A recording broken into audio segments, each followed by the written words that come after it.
ఈ రోజు దేవుని వాగ్దానము ఇవ్వండి అప్పుడు మీకు ఇవ్వబడును. లూకా శుభవార్త 6వ అధ్యాయము 38వ వచనము. క్రీస్తునందు ప్రియమైన సహోదరి సహోదరులారా, మనం ఈ రోజు వాక్యమును ధ్యానించుకునే ముందు ఒక ప్రశ్నను మనం మన మనసులో ధ్యానించుకుందాము. ఇంతవరకు నేను ఎన్నిసార్లు ఎంతమందికి సహాయం చేసి ఉన్నాను? ఒకవేళ నేను సహాయం చేసి ఉంటే, ఏదైనా వాళ్ళకి నేను ఇచ్చి ఉంటే, అది ఎంతవరకు వారికి ఉపయోగపడి ఉన్నది?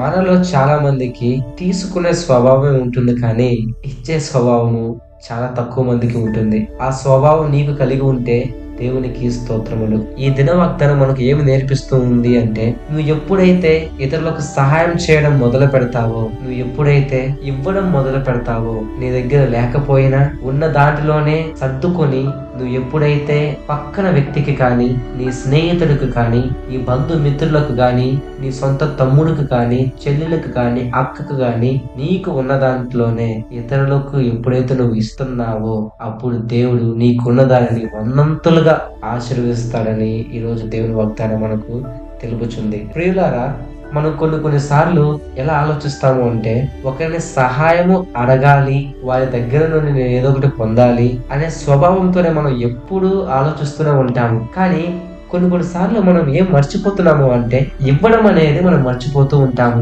ఇవ్వడం అంటే ఒక డబ్బులే కాదు, లేదంటే ఇంట్లో కొరమూటే కాదు. ఇవ్వడం అంటే నీ ప్రేమను నువ్వు పంచుతున్నావా? ఒకవేళ నీ ప్రేమను నువ్వు ఇస్తున్నావంటే ఎంత కొలతతో నువ్వు ఇస్తున్నావు? సంపూర్ణంగా నీ ప్రేమను నువ్వు ప్రజల పట్ల చూపించగలుగుతున్నావా లేదా అన్నదే ఈ రోజు దేవుని యొక్క వాగ్దానం. ఒకసారి మీ ఇంట్లో మీ తల్లిదండ్రులు జ్ఞాపకం తెచ్చుకోండి. మీ అన్నదమ్ములు కావచ్చు, చెల్లెలు కావచ్చు, మామగారు కావచ్చు, అత్తగారు కావచ్చు, కోడలు కావచ్చు, ఎవరైనా సరే మీరు ఎప్పుడైనా ప్రేమను పంచారా? ఒకవేళ పంచి ఉంటే మీ కుటుంబంలో శాంతి కలుగును గాక. యేసుక్రీస్తు ప్రభువు తన ప్రేమను మనకు పంచారు. నీకు సులువుగా దొరికింది కాబట్టి ఆ సులువుగా దొరికిన ప్రేమనే నీ పక్క వ్యక్తికి చూపించు. ఎంత బాగుంటుందో ఒకసారి ఆలోచించి చూడండి. ఈ దిన వాగ్దానం మన జీవితంలో నెరవేరాలని కోరుకుంటూ, మీ సహోదరుడు, మీ సేవలో ఆమేన్.